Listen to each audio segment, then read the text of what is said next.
Baik.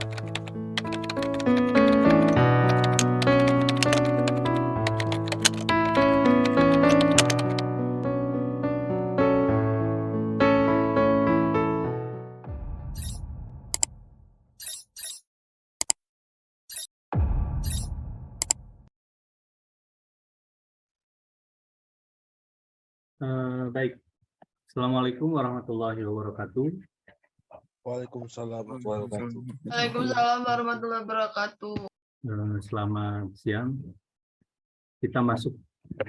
Saat ini kita akan membahas tentang studi kebencian.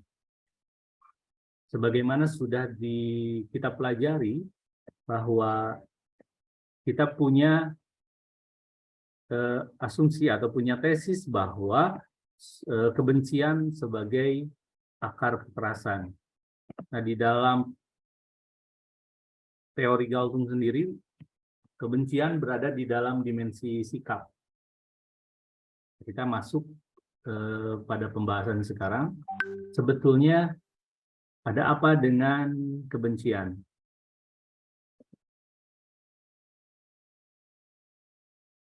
Sebelum saya mulai, saya ingin Anda coba cek dulu apa yang Anda pahami tentang kebencian.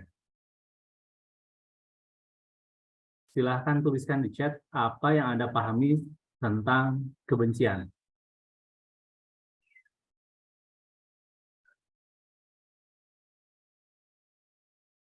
Dengan kata yang sederhana aja, benci itu apa?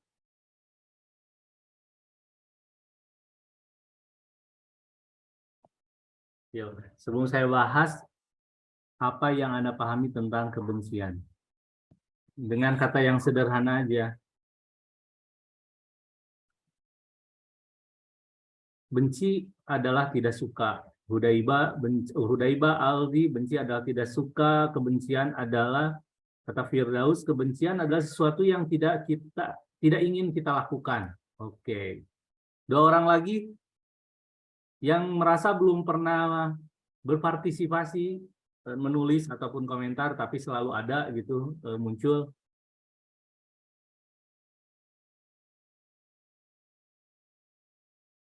Benci itu perasaan tidak suka banget sama seorang sampai greget.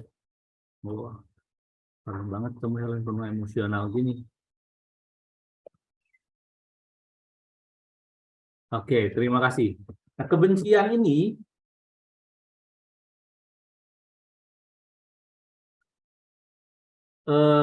panjang banget ya. Jadi saya terpengaruh sama ini. Bahwa sejarah sudah mencatat banyak tindakan-tindakan kebencian. Dari benci itu menimbulkan persinggungan, menimbulkan pertentangan, menimbulkan gesekan yang serius antar kelompok sosial. Karena ada pertentangan, maka mengarah pada konflik. Karena ada pertentangan, maka mengarah kepada konflik. Nah, ingat ya bahwa konflik itu munculnya tidak serta-merta. Sebelum konflik pasti ada sesuatu tindakan, ada sesuatu sikap yang hidup di antara orang-orang yang berkonflik tersebut. Dan konflik yang berkelanjutan itu belum tentu kekerasan. Apabila konflik-konflik akibat persinggungan yang didasari pada kebencian ini terus dipelihara, tidak diselesaikan, maka konflik-konflik tersebut, pertentangan tersebut sangat mungkin menjadi nanti konfliknya yang berbasis pada kekerasan. Jadi bukan hanya persinggungan atau perbedaan pendapat misalkan, tetapi jika itu tidak diselesaikan dengan baik, maka selanjutnya si pertentangan tersebut, konflik tersebut dia akan mengarah kepada kekerasan gitu. Jadi sudah mulai konfliknya membentuk pada tindakan-tindakan yang mengarahkan pada kekerasan yang masif yang lebih berkelanjutan. Dan seringkali konflik tersebut, ya perbedaan tersebut akan meningkatkan ketegangan, ketakutan, kekerasan dari berbagai komunitas. Nah, apabila sudah ada pertentangan yang tidak terselesaikan, maka itu akan melemahkan ikatan solidaritas masyarakat. Apalagi Ikatan Solidaritas Masyarakat Indonesia itu sangat rentan karena dia memiliki tanggung jawab untuk mengikat semua keragaman, pluralitas, kemajemukan, kebinekaan, agama, ras, antar golongan di Indonesia. Nah, mengapa isu moderasi, isu toleransi, dan lain sebagainya di Indonesia sangat terus digembor-gemborkan? Karena kita menyadari kita berada di dalam kemajemukan yang rentan jika tidak dikuatkan ikatannya. Apakah diikatkan oleh nasionalisme ataupun dibangun berdasarkan pada narasi agama dan budaya sehingga kemajemukan itu bisa terpelihara. Gitu. Nah, Anda bayangkan jika setiap kelompok atau golongan dia membangun pertentangan berdasarkan kebencian, ya, berarti pertentangan itu bukan berdasarkan pada kata yang sama, kata yang disepakati untuk nasionalisme misalkan, untuk NKRI atau untuk kerukunan, untuk perdamaian, tetapi dia dibangun pada kebencian yang hidup di dalam dirinya. Jadi pertentangannya itu negatif.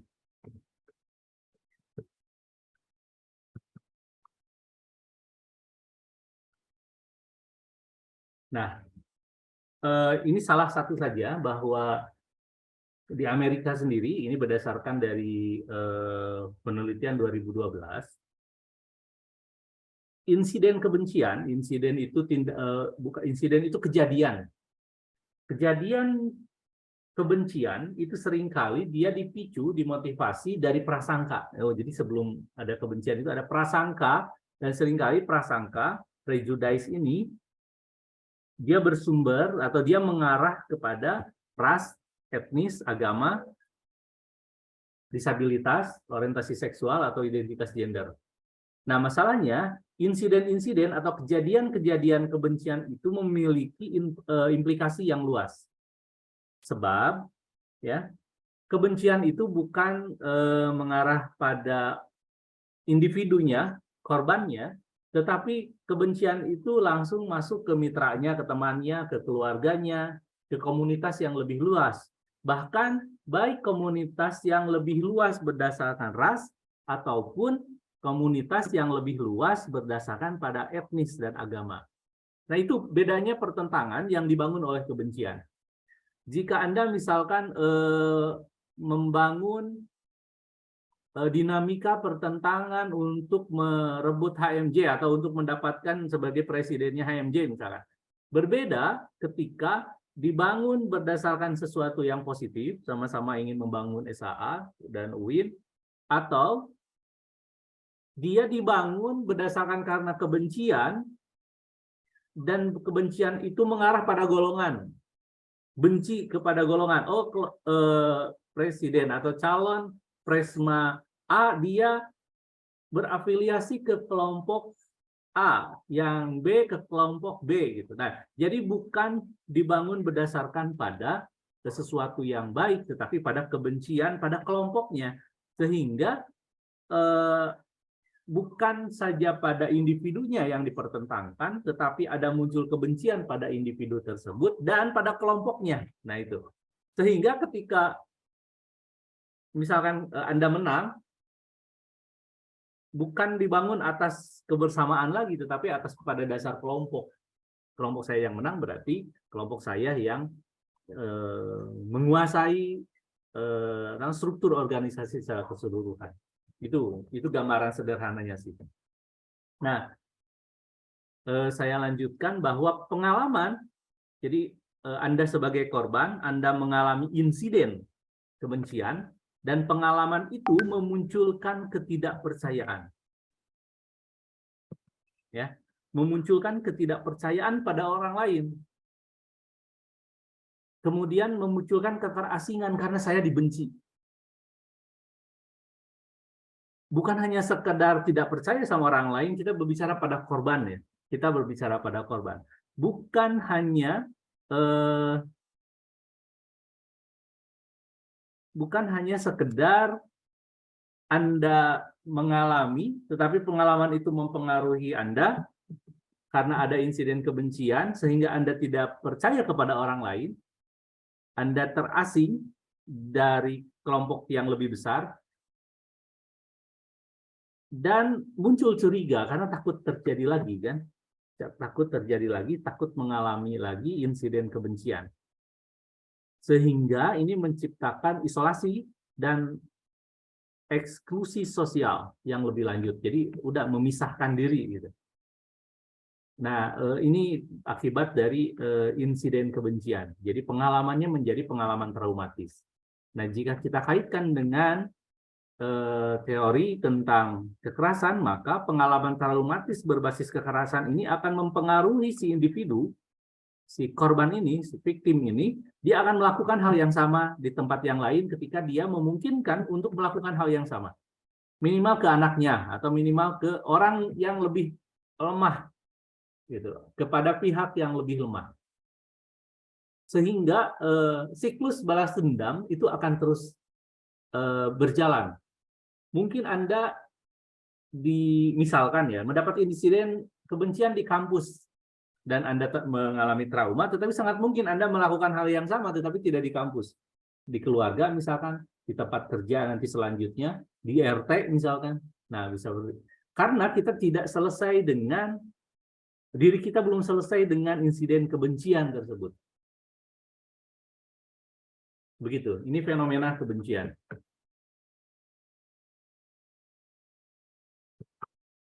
Nah, kebencian kita mengenalnya pada ujaran kebencian di Indonesia.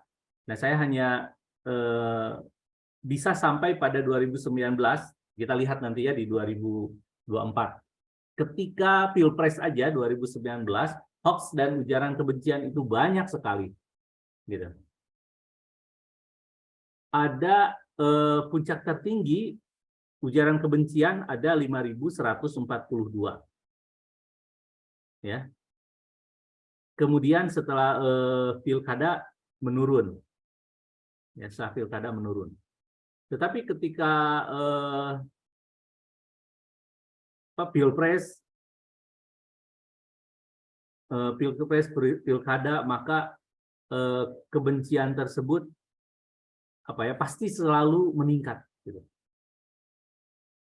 Dan yang berbasis pada ujaran kebencian ini mengalahkan yang lain, mengalahkan terorisme sendiri, radikalisme sendiri. Nah, hoax ini terkait pada kejahatan, isu agama, isu internasional, mengarah kepada penipuan, perdagangan, serta isu pendidikan. Tapi saya hanya melihat, Anda bayangkan, ada 1.700 atau puncak tertinggi pada Januari, ya, 5.142 jenis hoax yang menyebar. Jika kita menggunakan perspektif bahwa kebencian adalah akar kekerasan, Anda bandingkan sejauh mana narasi kebencian itu bisa diimbangi dengan narasi yang positif. Belum tentu orang mau, misalnya, belum tentu di sini ada sekitar 40 orang mau membuat satu narasi yang baik, misalkan. Apakah itu melalui posting atau dan lain sebagainya. Tetapi yang negatif itu dia akan secara otomatis. Yang negatif akan secara otomatis dan mudah menularnya, berbeda dengan kebaikan. Nah, ini fenomena kebencian. Jadi saya tertarik pada studi kebencian ini 2018 ya. Dia memang ada salah satu jurnal namanya Jurnal Hate Studies, jurnal tentang kebencian. Cuma kalau saya biasanya saya mengutak-atik sendiri menggunakan perspektif Johan Galtung dan perspektif Religious Studies. Jadi narasinya, ujaran kebenciannya nanti kontra narasinya pada agama dan budaya yang kita bangun. Nah, jadi ini pertemuan yang penting ya, mohon Anda dipahami dengan baik. Mungkin saya akan rekam ini karena ini ada satu studi tersendiri di dalam yang saya simpan ya. Saya simpan di dalam studi perdamaian. Berdasarkan pada tesis bahwa akar kekerasan adalah kebencian. Anda bisa bacanya di Google Scholar yang sudah saya bagikan. Nah, data-data itu yang tadi saya katakan menandakan selalu ada unsur upaya yang disengaja. Saya ulangi lagi, ada upaya yang disengaja membuat kebencian itu menimbulkan perasaan tersinggung dengan menggunakan aksi kebencian yang terkontrol. Karena dia hoax ya, dia tersistem, dia termarket secara digital, dan Anda bayangkan ada 5.147 tadi, itu persinggungan itu yang berbasis pada kebencian, ujaran kebencian, membuat tersinggung orang lain, mendorong orang lain untuk melakukan satu tindakan yang sama, dan itu artinya terkontrol. Jadi aksi kebenciannya terkontrol. Dan jika ada satu insiden kebencian, saya ulangi lagi, kan tadi mau ujaran kebencian yang sampai 5.147, itu ujaran kebencian. Jika kemudian muncul di lapangan dalam realitas sosial itu insiden, kejadian kebencian, maka orang bisa menganggapnya normal. Karena sudah dibangun narasi berdasarkan pada walaupun berdasarkan pada online melalui WhatsApp dan lain sebagainya, bahwa narasi memang harus seperti itu karena saya juga udah benci gitu. Nah, itu kebencian yang terkontrol. Misalkan terjadi pembakaran tempat ibadah dan lain sebagainya, wah wajar wae da eta mah kitu euy berita nage. Nah kan siga gitu jadi nanti. Kewajaran itu dibangun berdasarkan pada berita hoax yang terus disampaikan berulang-ulang di forward atas nama kebaikan. Oke, upaya-upaya terciptanya insiden kebencian untuk membangkitkan perasaan dan tindakan kebencian yang dimanfaatkan atau dikontrol untuk tujuan tertentu. Jadi ada lapis pertama dia ujaran kebencian, yang lapis kedua ada insiden kebencian, dan yang selanjutnya adalah insiden tersebut memperkuat perasaan bencinya dan memunculkan kecenderungan yang pasti adanya tindakan kebencian. Nah, jika Anda mempelajari berbagai kejadian genosida, kejadian konflik yang bukan hanya ngirim rudal ya, tetapi betul-betul itu si warganya misalkan dibantai, di genosida lah intinya. Anda bayangkan apa yang terjadi di dalam batinnya, apa yang narasi yang dibangun, apa yang mereka bangun di dalam kepalanya dan itu dikontrol sehingga ketika terjadi genosida pada satu kelompok, mereka bisa mengabaikannya atau mengiyahkannya. Nah, berbagai ekspresi atau berbagai tindakan-tindakan kebencian itu tentu secara sejarah dia sudah terbukti melanggar HAM, bahkan sampai ke berat. Nah, awalnya mungkin hanya kata-kata di media sosial atau di selebaran, tapi efeknya dia mampu menggerakkan massa hingga memicu konflik kekerasan dan pertumpahan darah. Masalahnya bukan hanya konflik dan pertumpahan darah, tetapi di dalam hatinya, gitu, di dalam dirinya ada kebencian yang muncul dan menggelora, gitu. Nah itu, jadi bukan hanya sekedar kata-kata iseng, enggak, emang dibangun berdasarkan pada perasaan, ya, pada sikap benci pada kelompok tertentu. Nah, itu adalah fenomena kebencian. Nah, kita lihat di sini apa yang dimaksud dengan kebencian. Ada yang bisa baca, bantu siapa? Aldi, Dedi, bantu baca, Di.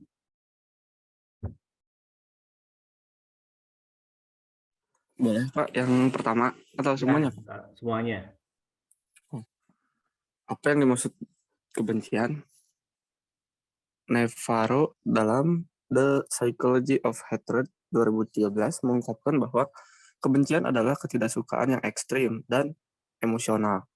Kebencian sering dikaitkan dengan disposisi permusuhan terhadap objek kebencian, serta dapat mengarahkan diri pada perilaku ekstrim seperti kekerasan, pembunuhan, dan perang. Kebencian adalah perasaan negatif yang kuat terhadap objek kebencian.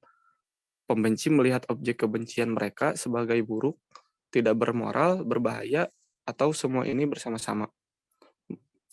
Menurut Staub 2003. Tindakan kekerasan juga merupakan tindakan kebencian ketika didasarkan pada persepsi negatif yang kuat disertai keinginan untuk menyakiti, menghancurkan, bahkan membuat menderita. Kebencian didasarkan pada persepsi orang lain, tetapi juga memiliki hubungan yang kuat dengan diri kita sendiri, dengan sejarah pribadi kita, dan pengaruhnya terhadap kepribadian, perasaan, gagasan, kepercayaan, dan terutama identitas kita. Kesulitan tertentu dalam hidup kita dapat memicu dan mengintensifkan kebencian, berupa kecemburuan, keiri hatian, kegagalan, rasa bersalah, dan sebagainya. Oke, Aldi, dari 4 poin ini ada nggak yang kayaknya saya ada di sini deh gitu? Ada nggak?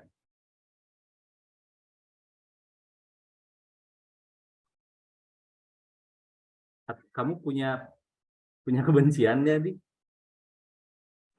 Aduh, saya mah Ya, lebih condong gimana, ke poin gimana? mungkin, Pak. Hah? Kebencian didasarkan pada persepsi orang lain, tetapi juga memiliki hubungan yang kuat dengan diri sendiri. Oke. Jadi menyangkut dua pihak itu, kebencian bisa dari orang lain, bisa dari kitanya. Nah, kamu Tergantung ada kita perasaan menanggapinya. benci nggak? Benci, Pak? Aduh, nggak ada, Iya, nggak Pak. perlu disebutin. Saya bilangnya ada atau tidak. Pertanyaannya pertanyaan tertutup. Tidak ada, Pak. Oh ya, Alhamdulillah. Oke, nah ini kebencian ya. Nah, Anda masuk ke satu studi yang menarik sebenarnya. Bahwa kebencian itu tadi kan bilang Helen, kemudian siapa teman-teman Agus, kebencian, emosi yang kuat seperti cinta yang melambangkan ketidaksukaan, permusuhan, antipati seseorang dan lain sebagainya, itu seperti dikatakan oleh Agus, Helen, juga Firdaus dan Aldi, dan juga Hudaiba, bahwa betul kebencian itu adalah ketidaksukaan. Namun mengapa ini menjadi menarik? Karena ketidaksukaannya nggak selesai. Tidak seperti Anda tidak suka pada misalkan Anda ketemu sama hewan kadal misalkan di jalan kan Anda tidak suka. Tetapi ya udah biasa aja gitu kan. Nggak akan mempengaruhi emosi Anda, nggak akan mempengaruhi tiba-tiba karir Anda runtuh karena ketemu dengan kadal di jalan. Kecuali kadalnya pakai dasi misalkan. Nah, kebencian adalah ketidaksukaan dan itu ekstrim dan sifatnya emosional. Ketika Anda benci membuat Anda tidak bisa tidur, Anda penuh emosi, Anda menjadi stalking misalkan, dan lain sebagainya. Dan kebencian ini yang kita pelajari, kebencian yang kita pelajari ini bukan dikaitkan pula dengan musuhan. Ada disposisi bahwa saya dengan dia adalah musuh. Jadi objek kebencian itu orang, viktimnya atau sasaran kebencian kita itu yaitu musuh gitu. Dan karena sudah ditunjuk disposisi kita dengan dia adalah musuh, kebencian yang ekstrim dan emosional itu dan yang berlebihan itu mengarahkan pada kekerasan. Sangat mungkin ada tiba-tiba nyiduhan di depannya karena sudah mengarah pada kekerasan, bahkan pembunuhan atau pada peperangan. Dan jika itu dibangun dan dikontrol, disampaikan secara masif, maka sangat mungkin terjadi peperangan, artinya terjadi konflik yang berbasis pada peperangan. Kebencian itu konflik ya, tetapi jika kita selesai misalkan dengan aduh urang mah istighfar we kan gitu. Aduh urang teh nanti Gusti itu nah penyakit hati gitu kan, kalau kayak itu ngomongin hati-hati itu siapa ya? Misalkan Ibnu Taimiyah kan ngomongin selalu penyakit hati, Al-Ghazali ngomongin penyakit hati kan. Di Islam kan ada menarik misalkan saya sedikit ya ini bagaimana kalau kebencian itu tidak selesai dan itu terus dibangun, dihidupkan, sangat mungkin munculnya kekerasan. Tetapi agama agar konflik itu selesai dan tidak menjadi kekerasan, maka tentu di sini agama ataupun berbasis budaya itu perlu diarus utamakan, perlu dimunculkan. Contoh misalkan jika kita melihat pada episode kehidupan Nabi Ayub, kalau menurut kitabnya Said Nursi di dalam Al-Lamaat atau Al-Maktubat, saya lupa, bahwa dia berdoa gitu. Rabbi anni masaniyal dhurru wa anta arhamur rahimin. Tuhan, di dalam diriku ada penyakit.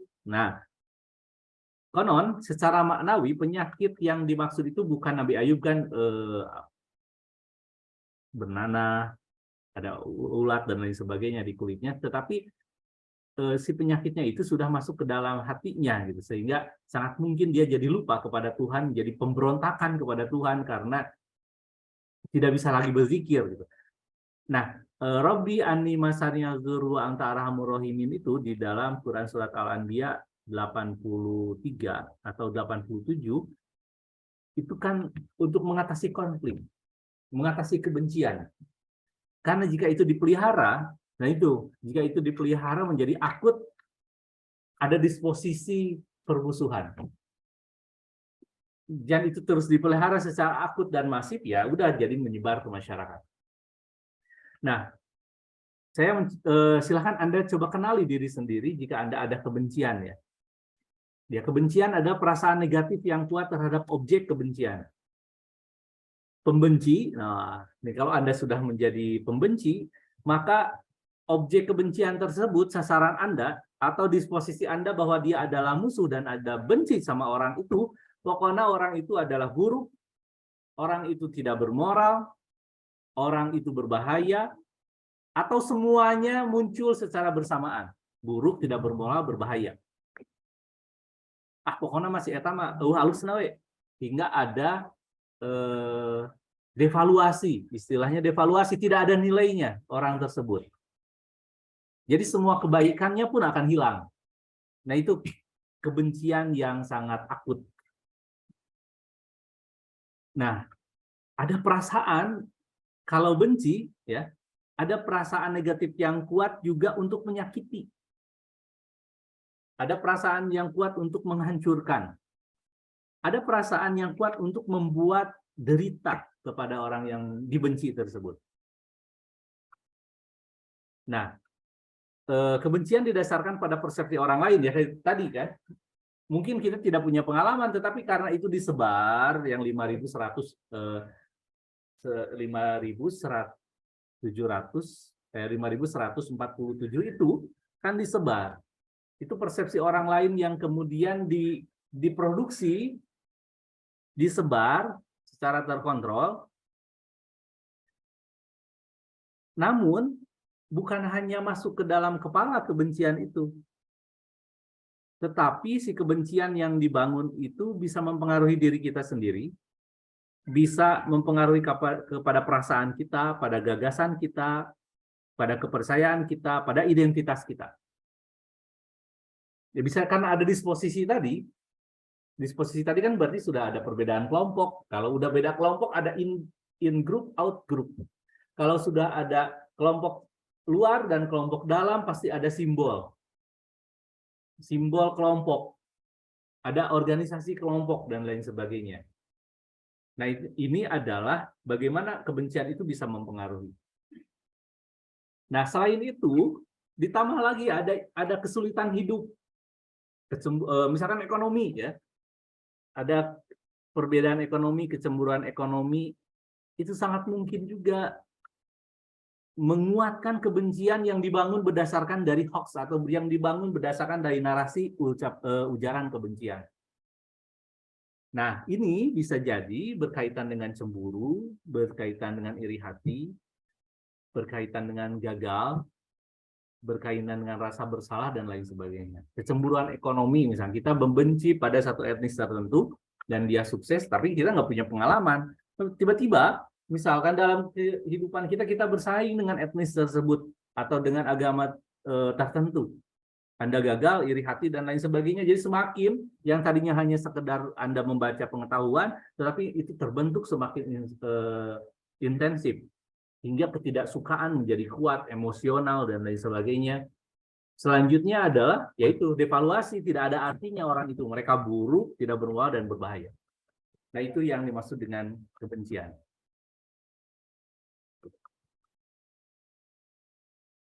Nah, Kebencian sebagai akar kekerasan karena kebencian adalah motif umum untuk menghancurkan objek orang lain.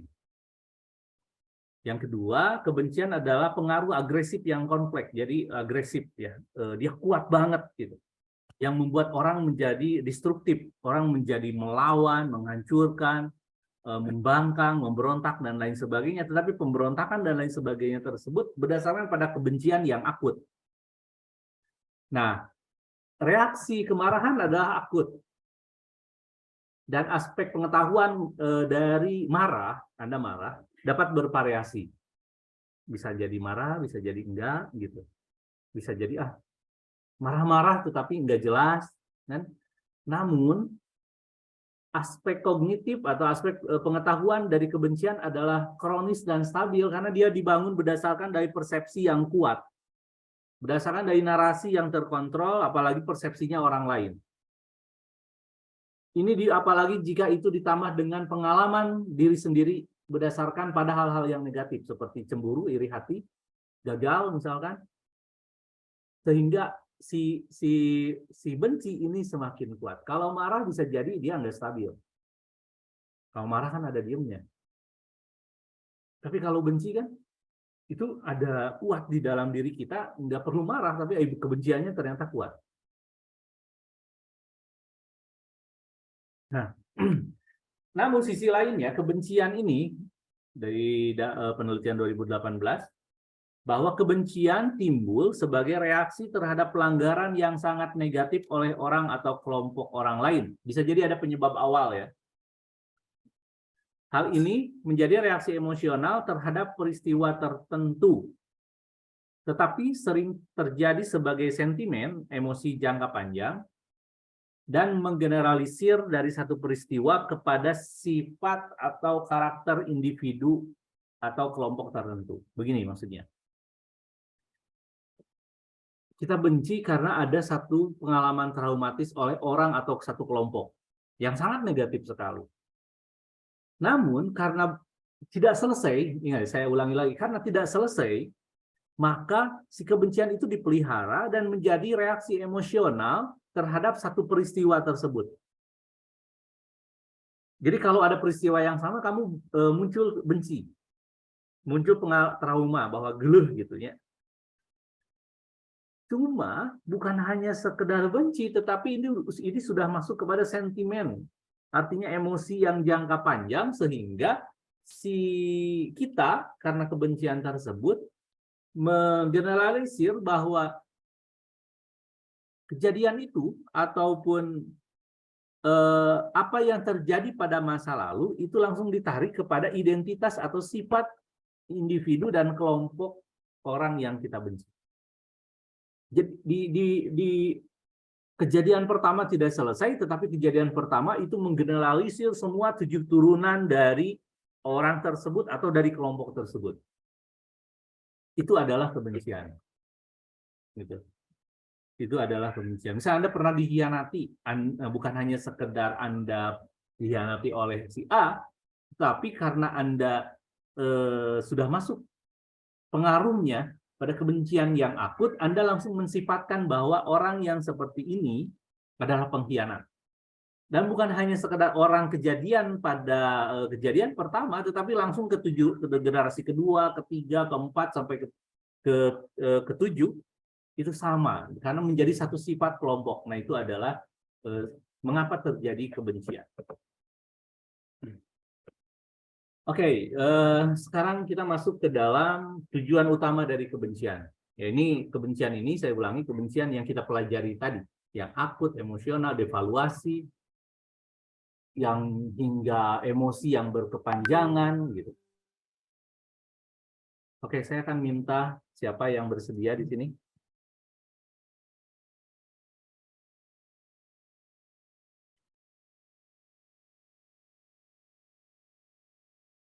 Azalia Ratri, ada? Langsung ada.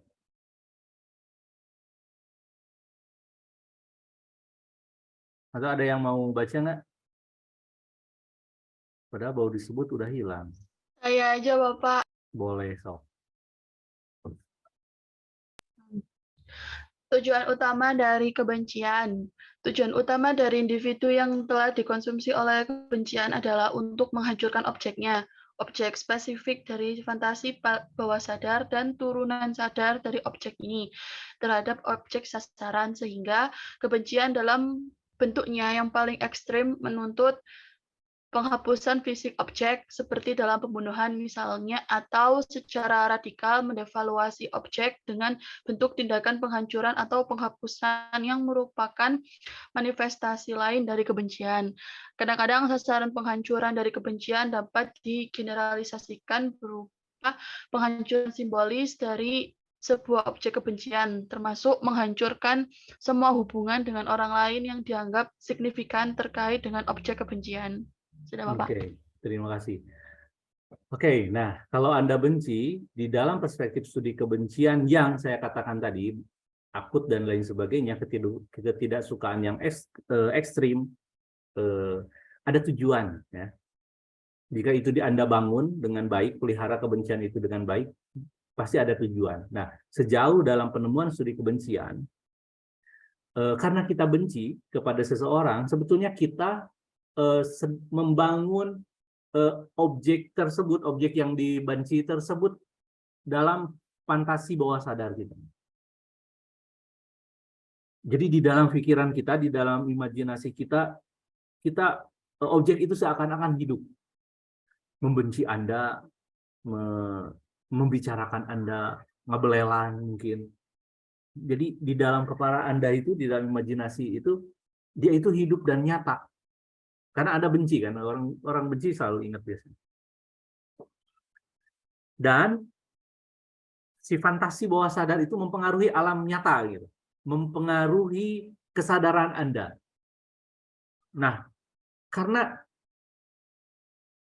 ketika Anda ketemu dengan orangnya, pasti Anda akan, si orang ini pasti sedang membicarakan saya. Padahal orang itu tidak pernah membicarakan misalnya, tapi orang itu membicarakan itu ada di dalam fantasi Anda. Orang itu pasti sebel ke saya karena kalau ketemu selalu memalingkan muka. Tapi itu kan di kepala Anda. Dan itu mempengaruhi ketika Anda secara sadar ketemu dengan orang itu dan orang itu memang tidak melihat gitu ya. Tapi itu mempengaruhi keputusan Anda untuk, wah bener kan saya tahu gila ke orang gitu. Nah, itu kebencian. Nah, benci yang kalau Anda punya kebencian, tolong selesaikan di bulan Ramadan ini, bayar zakat fitrah dan lain sebagainya ya. Anda ikhlaskan gitu kepada Tuhan. Ramadan menjadi betul-betul fitrah kembali tanpa ada kebencian ya. Nah, sebab jika bencinya itu ekstrim banget, yang pertama pasti Anda ingin menghilangkan objek tersebut. Ya, membunuh, penghapusan fisik objek. Ada lagi model yang kedua kalau membunuh selesai gitu ya. Artinya objeknya kan hilang. Tetapi belum tentu hilang ya ketika Anda membuat generalisir bahwa sifat dari orang tersebut itu Anda benci. Jadi ketika si objeknya misalkan hilang, tetapi Anda menemukan sifat yang lain di orang yang lain, Anda benci juga. Dan itu jadi parah. Bukan hanya pada sifat, tetapi bukan hanya pada sifat individu, tetapi sudah Anda kaitkan kepada sifat kelompok dari individu tersebut. Wah, udah parah ini. Nah, itu muncul kan jadinya genosida dan lain sebagainya. Misalkan kebijakan-kebijakan yang tidak adil kepada kelompok tersebut, itu jangan-jangan si pembuat kebijakannya benci di dalam dirinya. Oke. Nah, itu yang pertama. Fisik objek hilang, tetapi kalau kita melihat, nggak hilang juga jika itu sangat akut, dia akan ditularkan kepada orang lain yang punya sifat yang sama, atau punya wajah yang sama misalkan, atau punya domisili yang sama, gitu, atau punya kelompok etnis atau agama yang sama, oh udah. Itu bukan hanya objeknya hilang secara individu, tetapi dia akan hilang dengan secara masif yang disebut dengan genosida tadi. Dan yang kedua, secara radikal mendevaluasi objek dengan bentuk tindakan penghancuran atau penghapusan yang merupakan manifestasi dari kebencian yang lain. Ini mah nggak dibunuh ya, tetapi dihancurkan dan dibuat derita gitu. tidak dianggap martabat dan nilainya sebagai manusia, didevaluasi. Gitu. Dia didevaluasi itu dia tidak dihargai. Ya mungkin tidak diapa-apain ya, maksud dalam arti fisiknya dia tidak diapa-apain, tapi dia sudah ada tidak nilai. Dia dibenci, dia dibully. Secara fisik mungkin tidak ketemu, tetapi dia dibuat tidak bernilai. Itu devaluasi objek. Nah, selanjutnya di bagian C bukan hanya orangnya nggak diapa-apain, maksudnya orangnya nggak dibunuh, tetapi didevaluasi, tidak dihargai, tidak bernilai, dianggap hewan mungkin ya. Kalau bisa ya dihapuskan, artinya mungkin dihapuskan itu ya akses kalau di dalam realitas kewarganegaraan tidak dapat hak akses publik, akses sebagai kewarganegaraannya itu tidak diberikan, didevaluasi aja nggak ada artinya. Namun tidak selesai karena sampai di sana, si kebencian yang akut tersebut malah bisa digeneralisir pada simbol. Si orang itu suka pakai warna baju kotak-kotak. Dan Anda membenci setiap orang yang pakai baju kotak-kotak. Sampai Anda membenci yang namanya makanan kotak-kotak. Berarti teh kotak bakal benci, makanan kotak-kotak bakal benci, semua makanan yang dibungkus dengan bentuk kotak akan benci hari ini. Jadi lapar gitu. Nah, itu adalah simbol ya, itu adalah simbol. Jadi bukan hanya pada orangnya ada simbolnya. Kalau dia orang yang Anda benci, misalkan dia memiliki kumis yang tipis, nah berarti Anda membenci semua kumis yang tipis. Nah itu sudah masuk ke sana. Karena gitu teh, nah kan. Termasuk menghancurkan sebuah hubungan dengan semua hubungan dengan orang lain yang dianggap signifikan atau terkait dengan objek kebencian. Nah tadinya kalau kebencian itu dia merambah kepada mitranya, temannya dan lain sebagainya, kebencian itu pun bisa Anda memutuskan hubungan dengan orang-orang itu. Tiba-tiba Anda melakukan karena Anda kecewa pada alumni misalkan, tiba-tiba Anda memutuskan untuk melakukan isolasi diri dari alumni Anda. Tidak mau dihubungi oleh siapapun, padahal Anda kecewanya sama satu atau dua orang, tetapi Anda sudah si simbol alumninya Anda hancurkan. Ningali baju alumni, nggak mau, misalkan alumni SH atau Unsakir mah nggak mau, saya mau benci. Dipanggilan nggak mau karena Anda kecewa. Gitu. Nah itu karena Anda misalnya merasa bahwa ketika Anda ketemu sama orang-orang yang satu angkatan itu, Anda seakan-akan masuk ke dalam dunia di mana Anda mendapatkan insiden kebencian, pengalaman traumatis. Nah itu sudah masuk ke simbol ya. Sudah masuk ke simbol.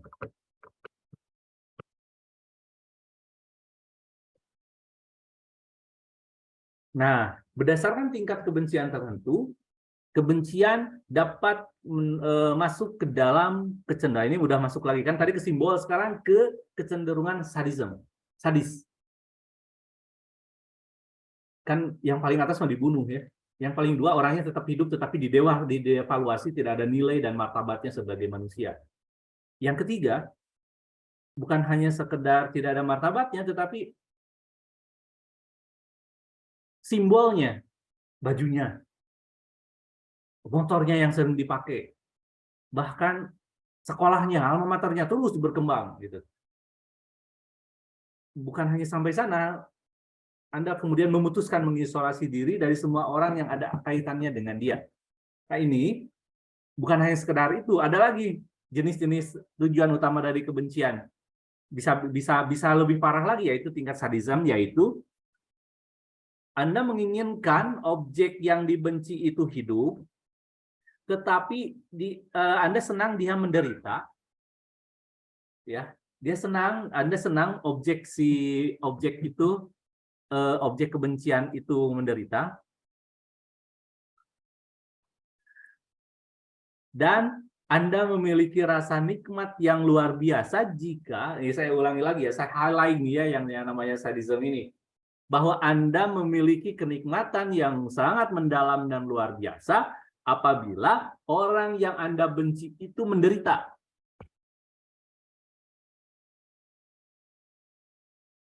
Jadi si kebencian yang sangat akut itu pada tingkat sadisme ini, objek kebencian itu senang, objek kebencian itu menderita, dan ada kepuasan yang sangat menggelora dan kenikmatan yang mendalam pada penderitaan yang dialami oleh orang yang Anda benci. Nah, itu tingkat sadisme. Nah, ciri lain dari tingkat sadisme itu adalah tidak ingin menghilangkan objeknya. Tidak ingin dia itu mati gitu, enggak. Tetapi bahkan ini masuk ke dalam tingkat sadisme yang selanjutnya. Anda memiliki hubungan dengan objek yang dibenci itu. Anda mengikutinya, stalkingnya gitu. Bahkan Anda membangun hubungan tertentu dengan korban, tetapi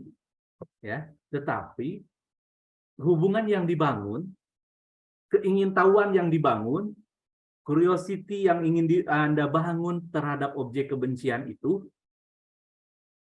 bertujuan untuk menimbulkan rasa sakit kepada orang tersebut dan memunculkan kenikmatan dan kesenangan ketika Anda menyakitinya. Dan ini adalah ciri umum kebencian yang diekspresikan dengan sadisme. Bisa jadi misalkan Anda berteman dengan dia, tetapi Anda diam-diam menyakitinya, menggerogotinya, gitu. Dan Anda senang, gitu, membuat dia menderita. Nah, ini tingkat psikopat kayak saya kira ya. Kebencian dari jenis kecenderungan sadis.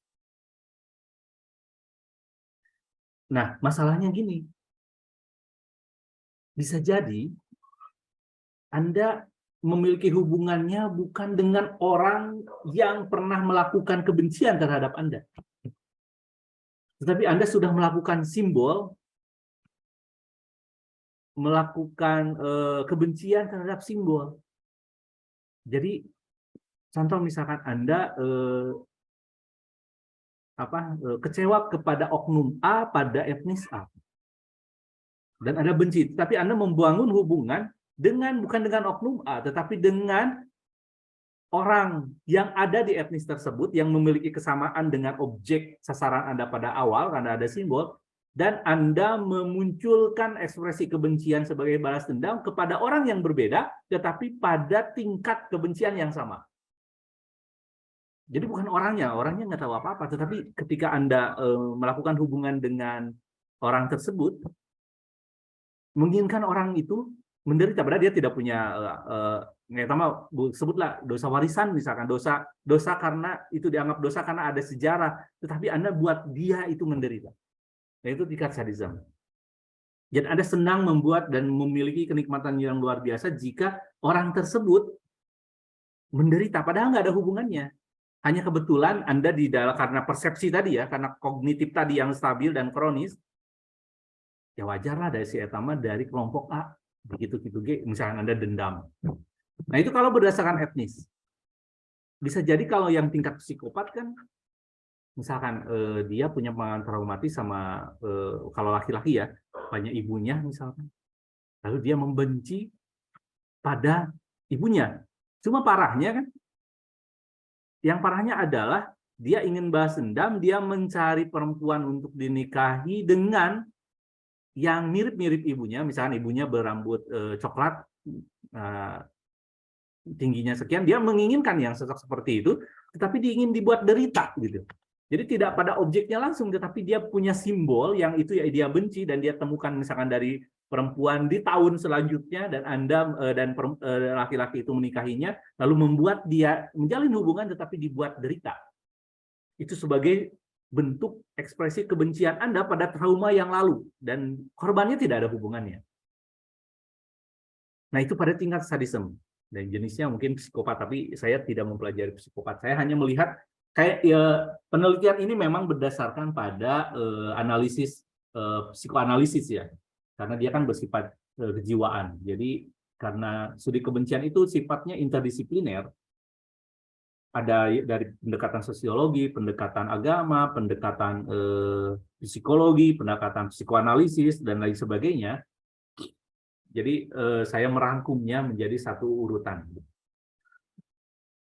Oke, nah itu bentuk sadisme yang paling lunak adalah memanifestasikan, mewujud nyatakan keinginan untuk mendominasi objek kebencian, mencari kuasa atas objek untuk mendominasi kebebasan dan otonomi dari objek. Ini tidak dihilangkan, tetapi Anda ingin menguasainya.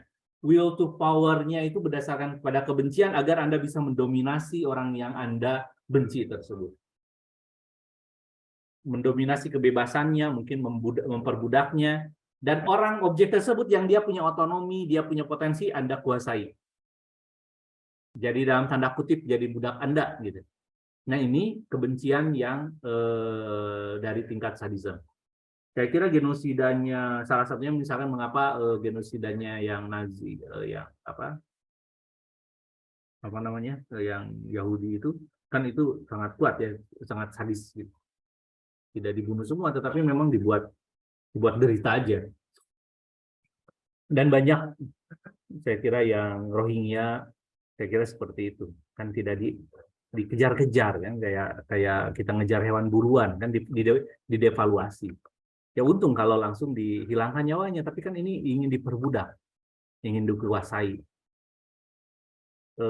Banyak misalkan kalau penjara-penjara yang barisan politik apa yang dibangun oleh Amerika misalnya untuk Irak. Saya khawatir aja, tapi kan saya tidak mempelajari itu.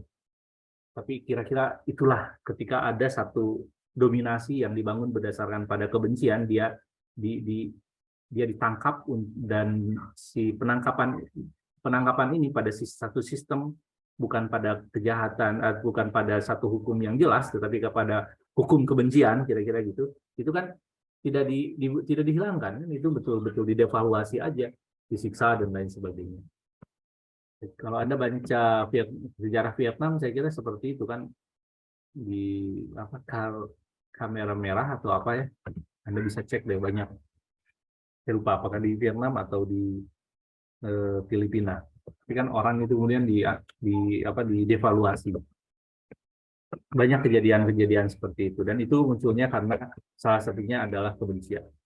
Dan benci konon ya bisa muncul karena iri hati juga. Ya, iri hati adalah amarah yang timbul bahwa objek yang jadi sesuatu yang kita ya ini salah satunya ya, kan tadi ada benci itu berdasarkan dari pengalaman traumatis. Tapi kita disebutkan benci juga bisa juga karena cemburu dan iri hati. Nah, benci itu bisa muncul dari iri hati kita. Emang orangnya dengki aja sih eta mah gitu. Oh, masalah jeung urang ge. Nah, itu beda lagi. Kalau tadi mah kan ada pengaruh konflik, ada pengaruh pengalaman traumatis dan lain sebagainya. Iya mah enggak. Ini mah kebenciannya karena iri hati aja. Nah, ini pakai pendekatan psikopatologi. Nah, jadi kalau ada iri hati, dalam penelitian tahun 198 ini, klaim ini mengatakan bahwa iri hati itu muncul apabila ada satu objek yang ingin kita miliki, tapi objek itu dimiliki oleh orang lain. Jadi ini bukan orang lainnya yang bermasalah ya, tetapi objeknya yang bermasalah. Ada satu situasi misalkan Anda ingin jadi putri raja gitu. Anda tidak punya masalah dengan atau Anda ingin menjadi anaknya sultan, mau sultan Andara, mau sultan mana kek. Dan Anda tiba-tiba ada orang yang dari golongan kaya di kelas Anda atau di tempat kerja Anda tiba-tiba muncul iri hati Anda. Si orang itu nggak ada masalah. Tapi Anda jadi membuli, jadi benci, tidak suka sama dia, mempengaruhi orang lain agar juga tidak suka sama dia, bukan karena dia bermasalah, tetapi karena ada objek keinginan, misalnya itu kebahagiaan, misalkan harta, materi, keistimewaan, sebutlah kebahagiaan. Kebahagiaan secara yang Anda anggap kebahagiaan secara materi itu Ada di orang tersebut. Jadi Anda benci pada orang tersebut. Bukan karena orangnya bermasalah. Nah, iri hati yang dimaksud menjadi kebencian itu seperti itu. Kita tidak puas, ya, kita merasa marah. Jadi marah dulu ya. Kita merasa marah karena objek yang kita inginkan itu ada di orang lain. Dan selain marah, ada rasa sakit di dalam hati Anda. Ada sakit di dalam hati Anda ketika si orang itu bahagia karena punya kebahagiaan itu yang ingin Anda miliki. Dan bukan hanya rasa sakit, tetapi Anda pun menginginkan dengan segala upaya Anda agar si kebahagiaan itu ada di dalam diri Anda. Diambil gitu, bukan hanya ada di dalam diri, ini mah diambil dari orang tersebut. Semakin orang itu kaya, semakin orang itu bahagia, Anda semakin sakit. Dan satu-satunya yang membuat Anda senang adalah orang yang memiliki objek keinginan itu sengsara. Gitu. Nah, ini iri hati yang dalam studi kebencian bisa seperti itu. Jadi hati-hati dengan iri hati ya.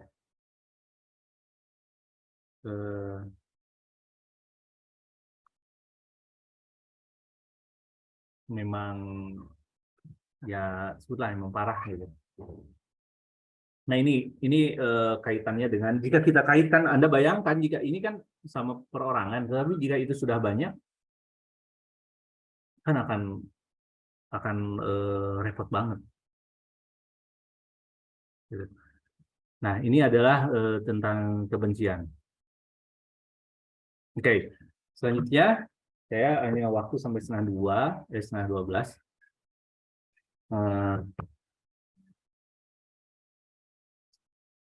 Oke, ya secara umum ya, karakteristik kebencian secara umum adalah mempertahankan ikatan dengan objek yang dibenci tersebut.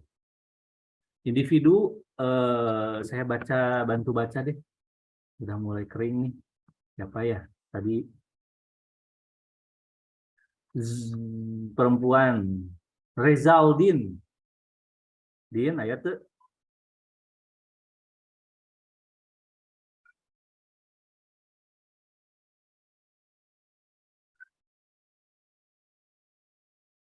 Igni Soifia ada?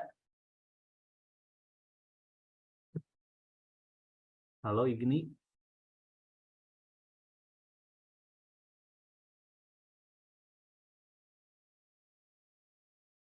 Enggak ada.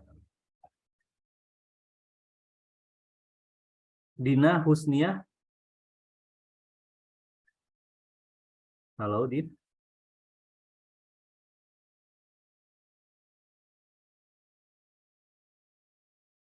Siapa yang bersedia deh? Saya aja, Pak. Silahkan. Gina Siti Sofia. Gina, emang enggak? Karakteristik kebencian. Karakteristik kebencian yang paling dominan adalah adanya keinginan kuat untuk mempertahankan ikatan dengan objek kebencian atau the hate target. Individu yang mengalami trauma yang belum menyelesaikan traumanya secara efektif menjadi sangat terobsesi dengan orang-orang yang telah menyakitinya. Mereka merasakan kebencian yang intens pada orang yang membuat mereka trauma, tetapi pada saat yang sama menjadi terobsesi dengan mereka dan mencoba memperpanjang keterikatan mereka melalui kebencian mereka yang terus dipelihara. Keterikatan pada musuh atau penindas melahirkan keyakinan bahwa satunya cara untuk menjadi korban adalah menjadi tiran. Oke, nah terima kasih Gina. Nah, salah satu dari karakteristik kebencian yang sudah kita bicarakan tadi adalah apabila kita tidak selesai dengan ada rasa iri hati ataupun benci kita dan apalagi jika ditambah dengan pengalaman traumatis bukan hanya berdasarkan pada kognitif saja, maka ada muncul di dalam diri kita bukan hanya sekedar marah yang akut, kebencian yang akut, adanya rasa sakit ketika orang itu lebih bahagia, tetapi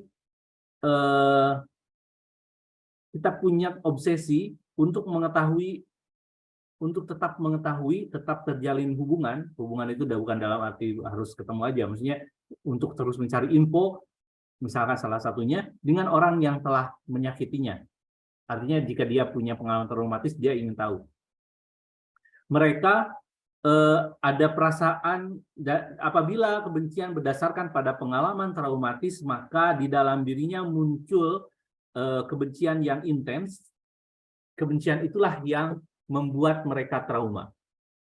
Tetapi pada saat yang sama kita benci tapi kita trauma misalkan, saya kita nggak mau lagi, tetapi pada saat yang sama punya obsesi untuk memperpanjang keterikatan tersebut dengan orang yang dibenci. Jadi tidak dianggap selesai. Kita tetap ingin mengetahui orang yang kita benci itu. Ya apakah nanti kalau pakai kategori iri hati kita, agar kita ingin mengetahui jika dia menderita kita menjadi bahagia. Kita tetap menginginkan orang itu hancur misalnya. Namun kondisi seperti ini memunculkan di dalam diri kita bahwa apabila kita ingin move on, maka kita harus jadi tiran. Harus mengetahui, harus menguasai, harus mendominasi orang yang kita benci. Nah, salah satu dampaknya adalah jika muncul kebencian yang seperti itu, dia ingin mengatur, dia ingin mendominasi, dia ingin menguasai. Itu salah satu karakternya yang muncul ya, salah satu karakter. Karena ya mungkin karena dia tidak percaya sama orang lain lagi kan, karena sudah pernah disakiti misalkan trauma. Nah, selain dari yang tadi, ada keinginan untuk merendahkan korban, devaluasi tadi. Devaluasi korban. Nah, apabila sudah masuk ke dalam devaluasi korban dan ideologi si pembenci, itu akan memperluas kebencian, akan menghilangkan semua upaya agar benci itu berkurang. Mereka tidak hanya mengubah ide dan perasaan kita, bahkan norma sosial yang membimbing perilaku kita terhadap objek kebencian. Maksudnya, karena kebenci tersebut kita bisa membuat aturan-aturan menjadi norma di dalam tatanan sosial yang khusus untuk mendevaluasi korban. Aturan-aturan sosial dan kebijakan yang khusus membuat korban itu tidak berdaya. Begitu. Dan apabila ada perilaku baru dari norma yang berdasarkan pada kebencian, yaitu dianggap normal. Bahkan apabila muncul di dalam bentuk ada lembaga-lembaga kebencian, kan banyak ya, fobia-fobia, anti-anti, lembaga anti apa, untuk menyebarkan kebencian itu sudah bisa diterima dan itu dianggap normal. Padahal jika pakai studi kebencian itu parah banget.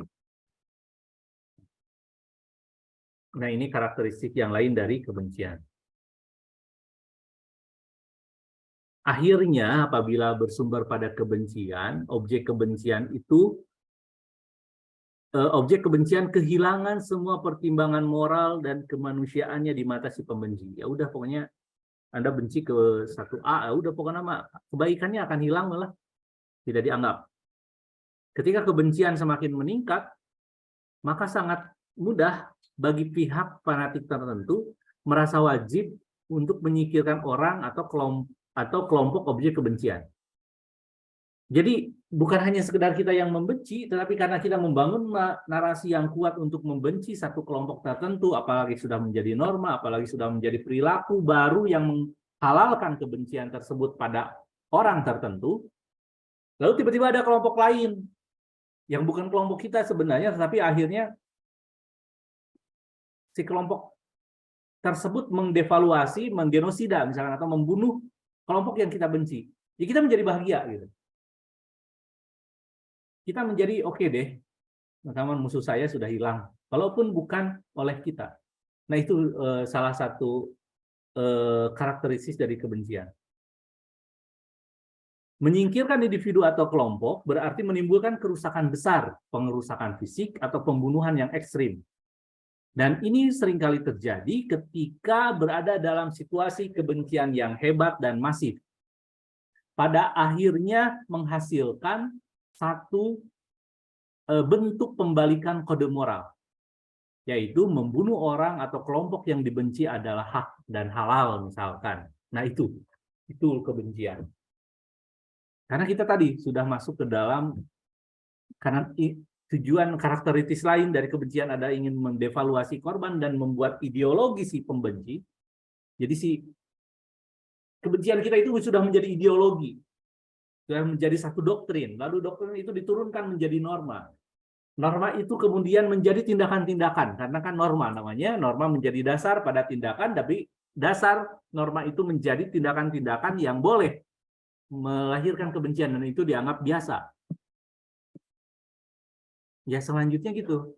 Selanjutnya ketika bisa jadi ada kelompok lain yang menyingkirkan objek yang kita benci dan kita menjadi bahagia. Dan ini yang disebut dengan nanti pembalikan kode moral, yang tadinya membunuh tidak boleh, tetapi kalau membunuh orang yang dibenci menjadi boleh.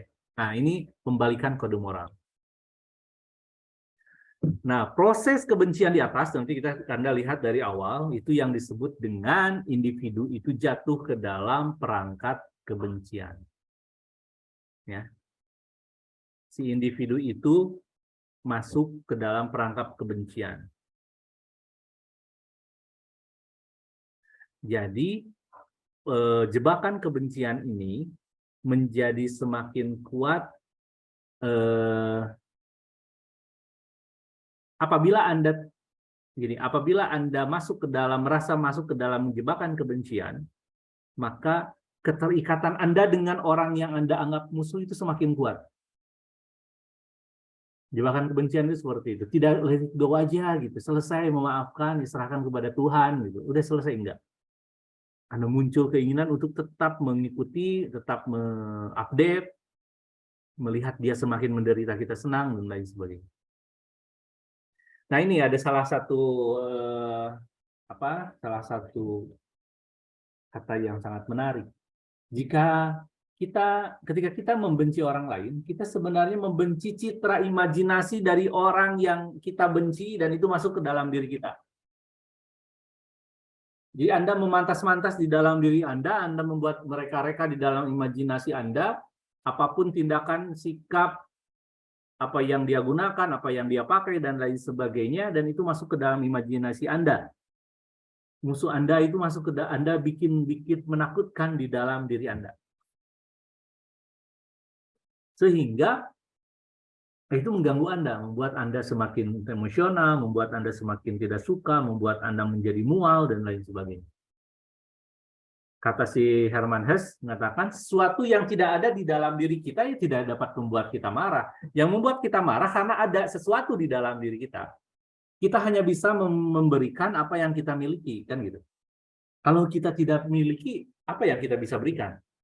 Jadi jika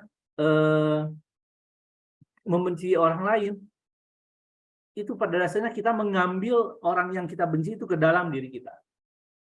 Nah, tentu ini yang disebut dengan bagaimana kita mengatasi kebencian tersebut agar tidak terjebak. Ya, tentu agama itu salah satunya. Oke. Mudah-mudahan Anda bisa mengikuti ya. Enaknya sih ketemu.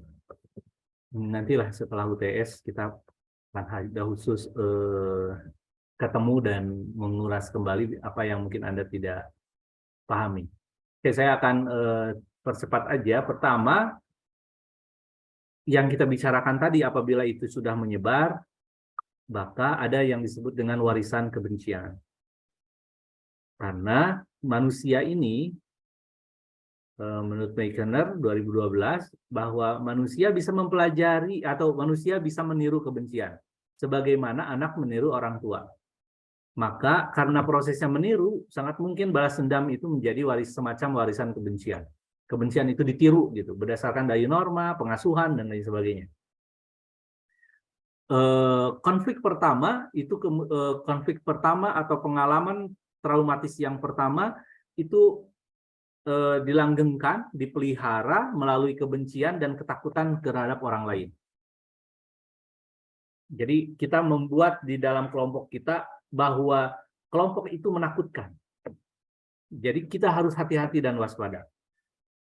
Nah, kemudian muncul kelompok balas dendam dari anggota yang tidak ada hubungannya dengan konflik awal.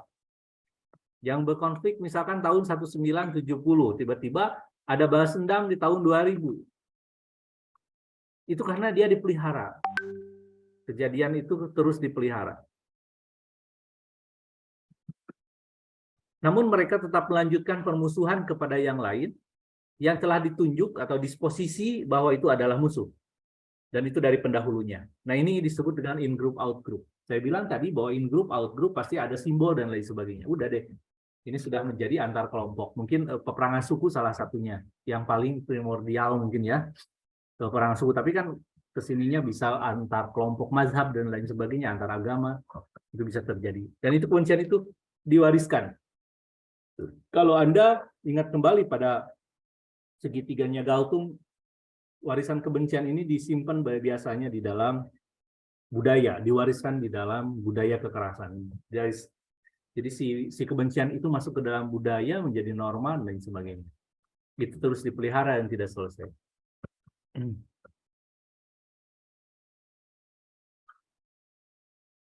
Nah, kebencian yang tadi, yang personal, itu kemudian ditiru oleh orang yang lain, menjadi satu kebencian kelompok.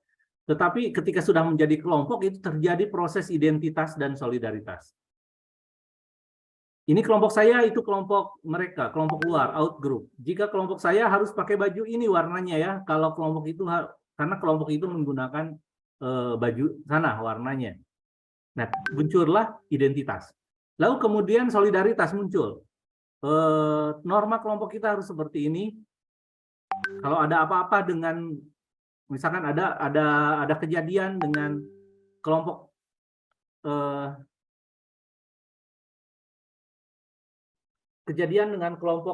misalkan ada satu orang, satu warga kelompok tersebut, tetapi jadi warga yang lain ikut menyerang, misalkan. Itu bisa Anda lihat misalkan di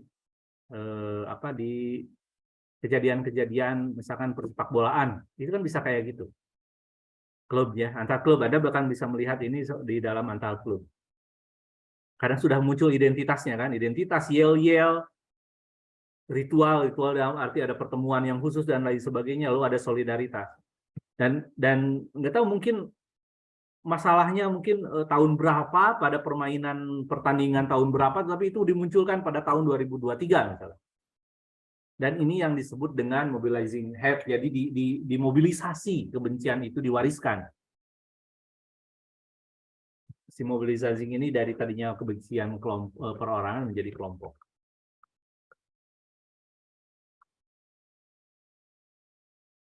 Nah,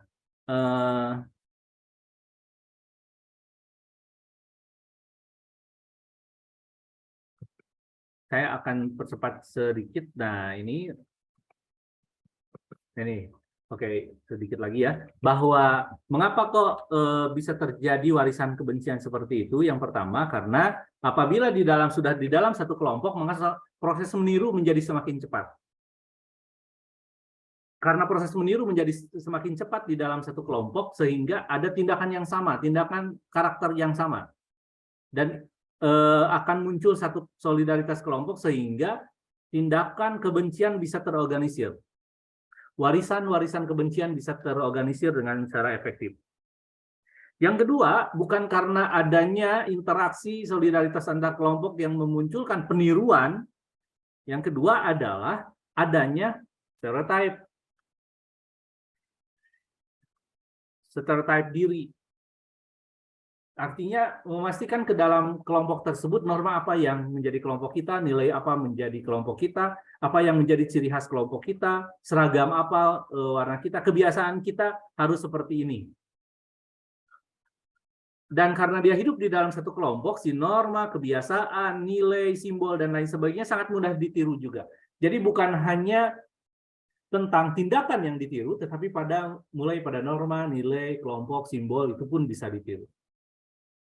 Nah, jika Anda tertarik pada studi kebencian ini, di dalam studi yang saya masukkan di dalam studi konflik, penting untuk memahami proses pembentukan identitas kelompok menggunakan faktor kebencian. Jadi balik lagi, faktor kebencian menjadi cara untuk menguatkan identitas kelompok. Sekaligus juga bukan hanya menguatkan dari kebencian tersebut, dia juga memisahkan antara ini kelompok saya dan itu kelompok luar berdasarkan dari stereotyping. Stereotyping ini ya stereotype ini apa namanya, ciri-cirinya seperti apa, karakternya, nilainya, pemahamannya.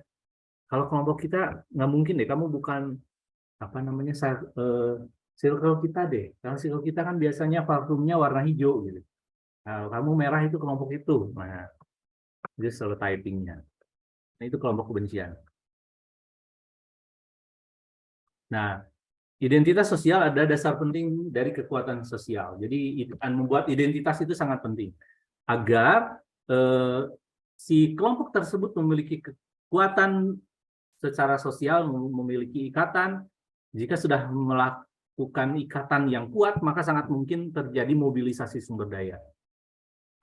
Dan tentu ini ada pengaruh pimpinan. Jika pimpinannya memperkuat itu, memperkuat identitas dan memperkuat solidaritas, itu menjadi kekuatan yang besar untuk pemimpinan itu, sehingga apabila pemimpin tersebut yang dia memiliki pengalaman traumatis berdasarkan pada kebencian, kepemimpinan yang dalam model seperti ini sangat mungkin tujuan untuk mendevaluasi korban, merendahkan korban sangat mungkin terjadi dengan cepat. Begitu. Nah, jadi lahirnya studi kebencian yang kita bicarakan tadi, bahwa apa ya? Artinya gini, bahwa kebencian itu adalah pengalaman umum manusia di seluruh dunia ini, dari sejak Nabi Adam misalkan sampai sekarang. Gitu.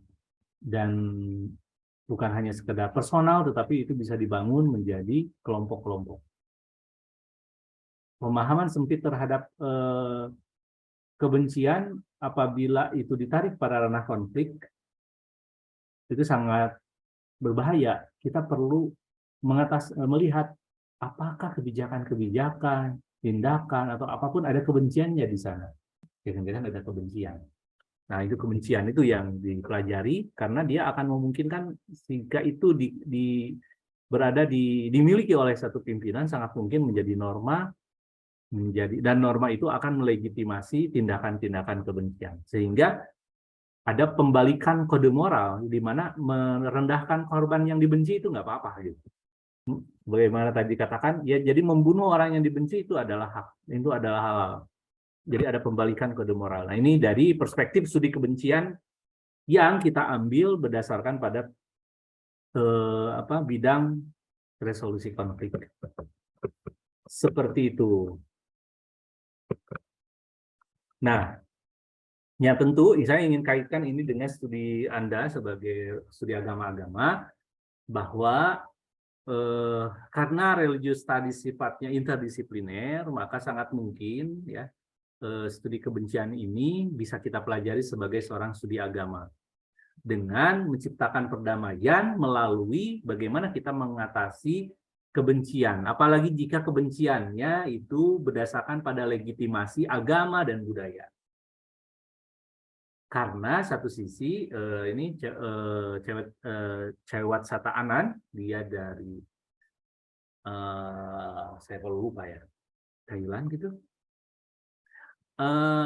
Bahwa agama sebagai sumber kedamaian harus ditekankan kembali. Harus ditampilkan kembali sebagai sesuatu yang menarik. Sebab setiap kali kekerasan memasuki sesuatu, dia akan mencemarinya. Dan setiap kali kelembutan memasuki sesuatu, dia akan membawa rahmat. Sesungguhnya Allah memberkati sikap lembut yang tidak dia berkati pada sikap yang kekerasan. Jadi artinya Tuhan berdasarkan pada firman-Nya di dalam agama lebih senang kepada kelembutan, kasih sayang. Berarti mengatasi kebencian menjadi sangat penting. Dan sangat penting kita menempatkan agama sebagai sumber perdamaian, dan ini menjadi kaitannya dalam lingkup religious studies yang bersifat multidisipliner. Mungkin seperti itu tentang kebencian.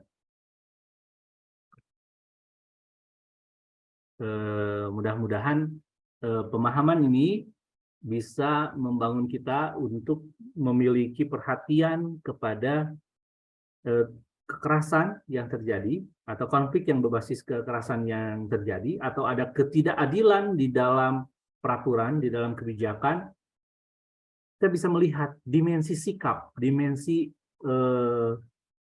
bukan hanya sekedar dimensi tindakan, tetapi kita masuk ke dalam dimensi batin. Ada kebencian nggak di sana? Nah, itu harus diselesaikan.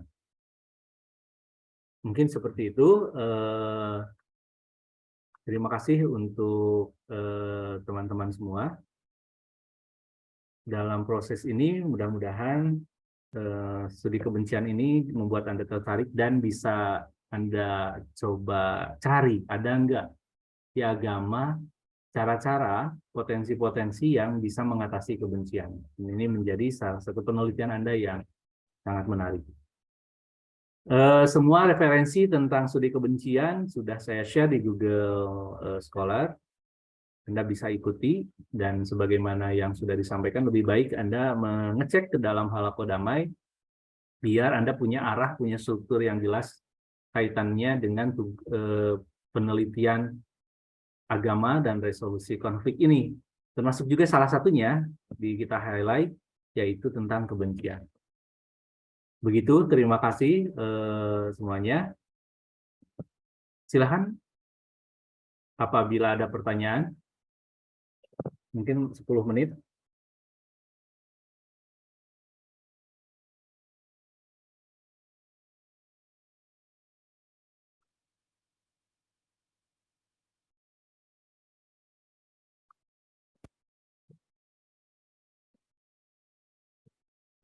Kalau tidak ada, dicukupkan aja.